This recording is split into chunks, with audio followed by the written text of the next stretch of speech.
Kain tayo for today's video. Dumating na si Dudong Junjun and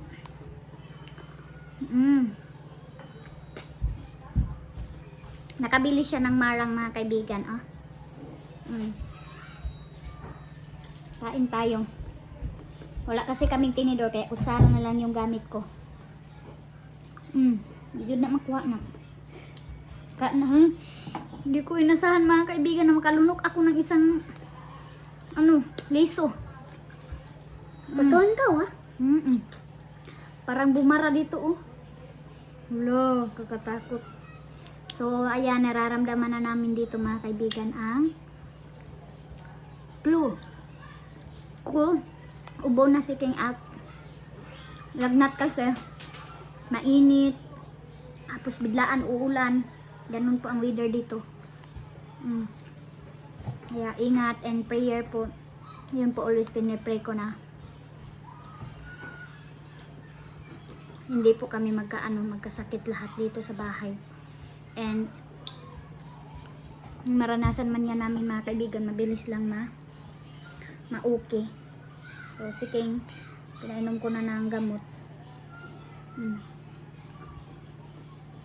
So dala na ni Dudong Junjun ang makina. Pero sabi na nag-ayos, mga kaibigan, na kailangan daw ingatan kasi delikado na. Ang tulad itong liso. Sobrang tagal na din yun, mga kaibigan. Matagal na yung makina namin. Sobrang tagal na. Yung iba, mga kaibigan, na kaano namin, yung kapareho namin pagbili, wala na yung sa kanila. Kahit yung makina na yan, 3 beses na siya nalunod. Pero pa rin, nag-survive. So, ngayon pa lang siya nag-surrender. Kaya, thank you so much, Kuya Caleb, sa sponsor na mapaayos yung makina namin. Thank you, Kuya. Ingat ka po sa work, Kuya. Thank you so much, Kuya Caleb, sa suporta. Ang daw namin, mga kaibigan, kapag masira daw yan ulit, sabi na nag-ayos, mag-ready na lang daw kami na hindi na siya ipapaayos ulit. Mag-ready na daw kami, bibili ng bago. So need natin ng makabrand new tayo, mga kaibigan. Need natin ng mga 35k. Makabago tayo. Nako, 35k, mga kaibigan, yung need. Grabe pang grabe pa yung kailangan ko na i-vlog niyan para makuha natin yan, mga kaibigan. Ang hirap maghanap ng content para makasahod. So, kailangan ko magsikap na naman para sa ating makina na makabago tayo, kasi makagawa na kami ng bago din na pambot. Malaki. Laki-lakihan namin na, mga kaibigan. Hindi tulad ng white namin na maliit. Lalakihan namin para lalong-lalo na mahilig kami mag-travel. And then palalagyan na namin ng atip. Lagyan na ulit tulad noon. Tapos hinihintay na lang namin yung kahoy. And then nagsabi na daw sa kaidot daw yung magpanday ng pambot namin. Nagsabi daw na pwede daw baboy yung ibibigay, yung kunin nila. Alam niyo, mga kaibigan, kung magkano yung hinihingi na baboy? 3. Tapos yung dito, binta ng baboy, 3.5. So, ibig sabihin, kahit 3K lang, mga kaibigan, na lang natin 3K. So, 9,000 yung bayad natin. Labor lang yan, pagpanday ng pambot. Kaya, ganun kagastos yung paggawa ng pambot. Siguro, kasi yung kahoy, 13 plus 9, 13,000 ang kahoy namin na bago, yung kahoy lang. Tapos 9,000 ang labor. Tapos yung mga puksi, mga lansang, mga paint. So magastos ang magastos yata yung 10, yung puksi at saka paint. Kasi malaki yun. So ganun. Ang daming kailangan paglaanan. May nagsusumikap kami na mag-ano din ng baboy. Mag-alaga ng baboy para makatulong.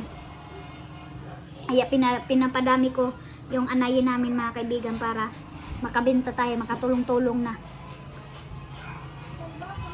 Marami na kaming kailangan, maraming mga mayroon tayong 2 anayan, and then 2 doon manganganak na. So sana makatulong sila and sana protektahan ni God, Lord Jesus. Pag-pray nyo mga kaibigan na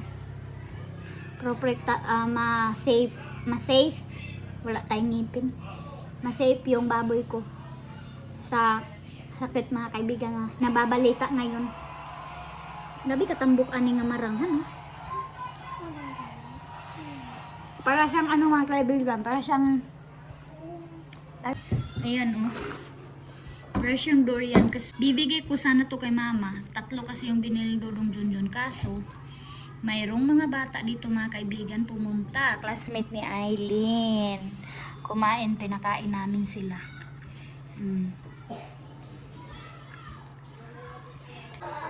Ubo-ubo na si King mga kaibigan. Pagkatapos ng ngipin, ubo na naman. So, yan na mga kaibigan. Mayroong nag-order si Ate Maninay kay Wina. So, si Aileen kinuna na naman. Spoiled talaga. Thank you, Mami. Herban. Mami ay. Mami. Ang ganda ng napili ni Arlene. Tag 50 pesos mga kaibigan. Dili. 40 ra daw kay mahal 40 na ni. daw kung 50. 40 lang daw naka-less. Kasi binilhan ko na, ipinagawaan ko na siya. Ayan, nag-order na naman kay mami. Nagpa-ano naman kay mami niya. Nagpalaban. Pabili na naman ng isa. Kaya ang ganda Homemade siya mga kaibigan. Puti unta, mawa pa lang mihimo. Ayun, sige daw. Headband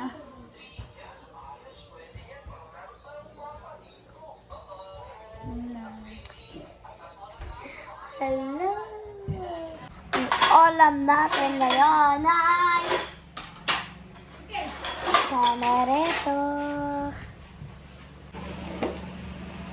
Ito tayo, kain tayo. Panihapon. Si Arlene ninyo. Mau ma. Suka na. Adala ka na Panihapon. Dali na, King! Sini rito ang ulam namin kay King ito. Dara si King kasi lalaki na. King, dali na! King! Masama kasi pakiramdam ni King. So, let's pray.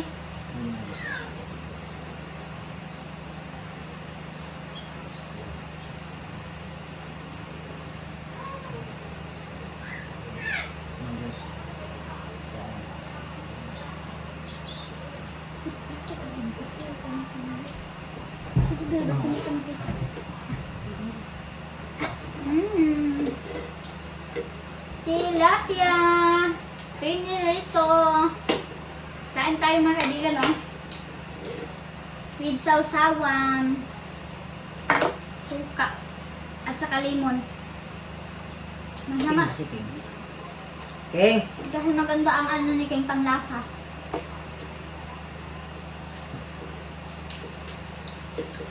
Sabang na. Hintay, tuyo lang. Tuyo ba? Pero ang asin. Lamig ng tuyo. Gamay lang. Coba tuh.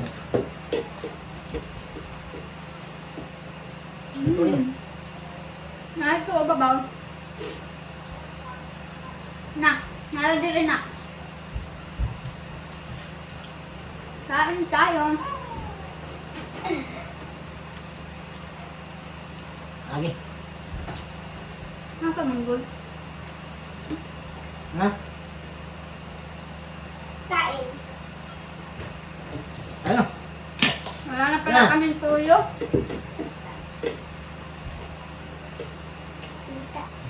Pinamot lang. Para masarap. Ah, Arlen. gampang deh kalau masuk ke sini. Enggak, manggol mo. Yun yung takang at ano ang lutaan.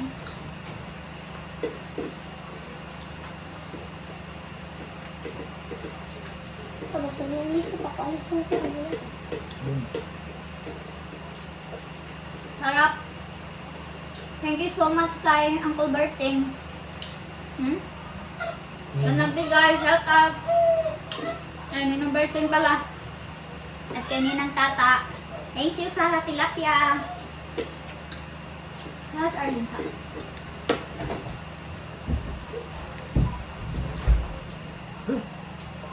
Ha? Wala. Okay na siya? Caldero.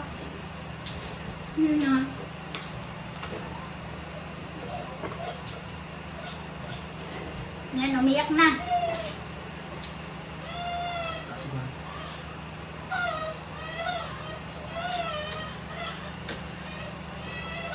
Ha? Wala na. Umiyak na. Kasi nakakulog eh.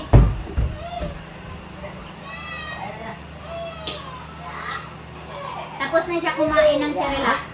Bila? Come with mama. Wow. Hello! Good evening! Tara! Mga kaibigan! Tingnan siya. Sa man na, uy. Nuno ha! Nuno, mag-ilog ka mama ha! Humana ka nagkaon ha! Magkaon na ka please. Karong 6 months na yun mo ha? Uy! Nuno lagi! Kuya King, halit na! King! Dali na. Bala. Hala! Kami maso. Kasi ito. Ma! Okay. Sige ako mapangangat sa bangko.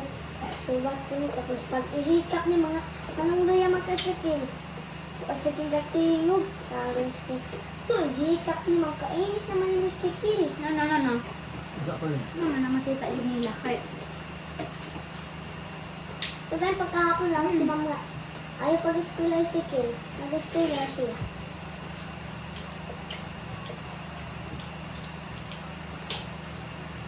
No! Na, matunok ng kamot kaayo nga gamay.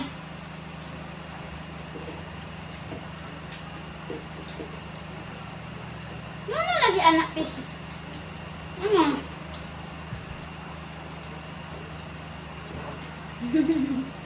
No, lab.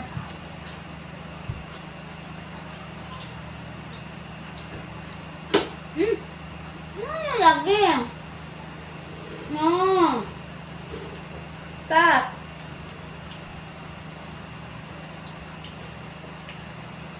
Stop, Arlen. Tuyo ba ka? Ano si mama? No. Na? Na ano? Sige. Kaya, buhunin mo na akong pagkaon, ha? Mukha ka mo ba? Ha? Mukha ka mo. Daddy!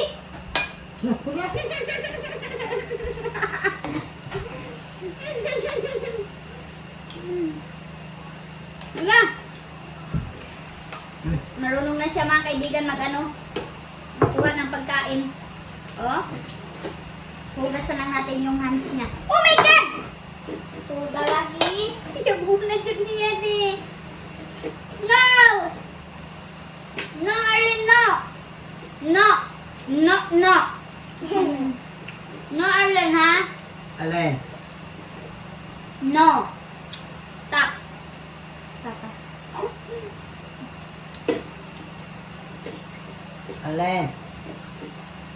Pasahan ka mas namin yung picture na ang ipida. No, Arlen! Makaya na ano?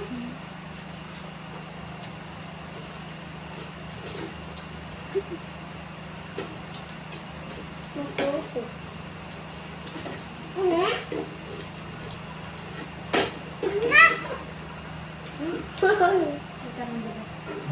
Ano? Hugasan mo na. Hugasan na natin yung kamay niya. Puro na magpaani mong hulam. Puro na ko kanon.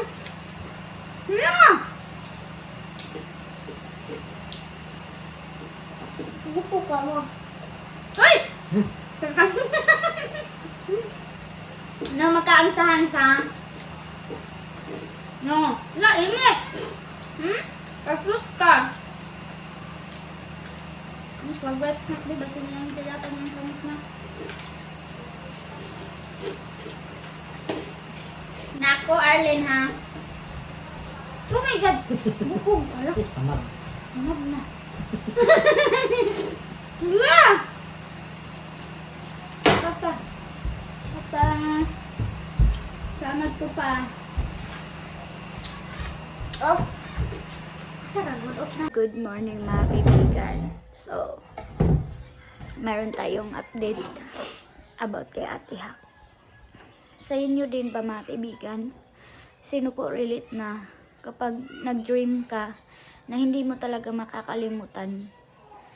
Sinishare ko po talaga sa pamilya ni Ate Maninay about kay Ate Hak, kay Ate Arlene. Yung bang time na pag pinaano niya ako mga kaibigan, pag dumalaw siya sa akin, maintain. Hindi ako makasyado makatulog sa ginagawa niya. Kagabi, nagpaano naman siya, inano naman niya ako na, yung bang, ano lang mga kaibigan, ang hirap is, yung bang, ano siya, yung gigising siya dyan sa kabaong niya. Yung ganun mga kaibigan, yung sa dream mo. Pero hindi po ako takot. Hindi ako takot kay Ate Hak. Yung ano ko lang is kinakatakutan ko sa dream ko, bakit siya always nagigising? Bakit siya bumababa? Bakit siya nagbangon? Tapos alam nyo yung ano, ngayon na iniyakan namin, na sabi ko kay Dudong Junjun, ano kaya pahiwatig ni Ate Hak? So dahil nga nag-dream ako nung isang gabi na nagtanong siya sa akin, meron siyang tinanong about kay Dudong Tutut. Alam nyo ba yun mga kaibigan? Na nagtanong pa siya kahit wala na siya dito, na para bang nagselos or parang nag-ano siya nagdinaramdam niya, mayroon pa siyang dinaramdam about sa family niya, lalong-lalo na sa husband niya. So yung ngayon po, yung iniyakan ko is, sabi ko nga na ang hirap kasi hindi ko talaga siya nakita nung nasa hospital siya, kasi nga buntis ako kay Arlene na juniora niya. Kagabi nagpa-dream na naman siya. Si King po yung dahilan kung bakit nagising naman siya ulit doon sa kanyang burol. Na si King, binuksan lahat yung salamin ng kanyang kabaong. Tapos doon si King sa kanyang paa. Gumanon si King mga kaibigan doon sa kanyang paa. Hindi ko na anuhan kung umiyak ba siya or hindi. Sabi ko, King, bakit ka nang dyan? Magigising mo si Mami Dim. Sabi ko sa kanya, wag ka dyan. Kinuha namin si King. So pagkuha namin kay King sa dyan sa kanyang paa, na si Ate Hak nagising. Gumanon si Ate Hak, ganon siya, nagbinat siya ba? Kaya sabi ko, oh my God, ayan, nagising na tuloy si Ate Hak, sabi ko kay King. Sabi ko, baka inanunong yan, baka iniyakan nyo yan, nalaglagan ng luha, ganun yung reaction ko po in this morning. Nag-share talaga agad ako kay Dudong Junjun, so iyak naman si Dudong Junjun. Kagabi, grabe yung prayer ko, nag-worship, nagpa-music ako and then prayer. So, grabe yung dasal ko about sa aming family, about sa mga nangyari ngayon sa mundo. Ayan si Aileen, mag-school na siya, so siking pinahilot pa namin. O, ayun mga kaibigan, sabi ko baka pinaanuhan nyo naman yan. Baka iniyakan nyo na natuluan na ng luha. Ganun yung reaction ko po. Tapos ayun, sa sobrang naman ni Mama, inano niya si Ate Hak. Yung bang parang nangulila si Mama ba kay Ate Hak. Kaya hinag ni Mama. Hinag ni Ate Hak si Mama. Tapos parang ganun ba, iniwasan ni Ate Hak si Mama mga kaibigan. Tapos si Dudong Junjun na yung kasunod, hinag ni Dudong Junjun bago pa si Mama nakahag kay Ate Hak. So sobra ang pangulila nila dalawa ni Mama kay Ate Hak. So ako pagkapasok ko, hindi ko na yung bang parang umalis yata ako, inano ko siguro si King, wala na akong Tapos pagbalik ko ulit, nangdoon na sila mama sa yung upuan, tapos hinag na nila si ate. Hinag na ni Dudong Junjun ni mama si Ate Hak. Tapos alam nyo, pagpasok ko, smile siya sa akin. Yung nag-smile talaga siya. Tapos ilang dream ko na mga kaibigan, doon ko pa nakita yung mukha niya. Doon pa kasi, yung pag-dream ko ay Dudong Tutot, sabi ko, hindi ko nakita yung mukha niya. Parang hindi ko pa siya nakita sa dream ko. Pagkatapos nun, sabi ko, parang hindi siya nag-talk. Hindi siya nakiusa, hindi siya nag-istorya ba. So sabi ko lang sa kanya, parang nagsinyas lang ako na, ganun lang ako mga kaibigan sa dream ko. Ganun, dalawa lang yung inano ko, ganun. Tapos ganun ako sa kanya. Ibig sabihin, masaya ka, sabi ko sa kanya. Sabi ko, masaya ka, sabi ko kay Ate Hak, nag-smile ka, sabi ko sa kanya. Yung ako na lang yung nagkaroon ng boses. Sabi niya sa akin, smile siya mga kaibigan na yango lang yung ulo. Tapos masaya siya kasi nga hinag siya ni Dudong Junjun ay ni mama. So yun po mga kaibigan. Ano kaya pahiwating na naman ni Ate Hak doon sa dream niya. So na alam to lahat ni Ate Maninay. Kung ano yung dream ko mga kaibigan, na hindi ko kakalimutan about kay Ate Hak. So siguro talaga nag-ano siya sa akin, nangulila din siya sa akin. Sabi ko, bakit ako lang? Yung pagtanong ko mga kaibigan, bakit ako lang yung dinadalaw niya always? Kasi sila Dudong Tutot nangangailangan sa kanya. And si mama, si Dudong Junjun, sabi nga ni Dudong Junjun kanina morning, bakit ako hindi? Sabi niya. So sabi ko, sa akin talaga, sabi nga ni Ate Maninay, sa akin talaga siya kasi daw kami nga daw ang sinabot ba, kami lang dalawa yung parang kapatid talaga din kami mga kaibigan, and love ko talaga siya kasi nga hindi ko naman siya iniisip siguro mga kaibigan, dahil hindi ko masyado siya iniisip, ako yung dinadalaw. Iwan ko kung ano yung nangyari, kung bakit gano'n na ako yung dinadalaw niya. Alam nyo ba yung about kay Dudong Tutot? Alam to ni Ate Maninay, or masasabi to ni Ate Maninay sa inyo? Gusto ko lang i-share kung ano yung alam nyo ba yun mga kaibigan na dream ko about kay Ate Hak at saka Dudong Tutot. Yung sinabi niya sa akin, May, kakalimutan na ba ako ni Dudong Tutot? Or anuhan niya ako? Yung papalitan niya na ba ako? Yun yung dalawang words na tinanong niya sa akin about sa kanyang husband sa dream ko po. So agad-agad hindi ko na siya na mga kaibigan, hindi ko na siya na-entertain sa dream ko.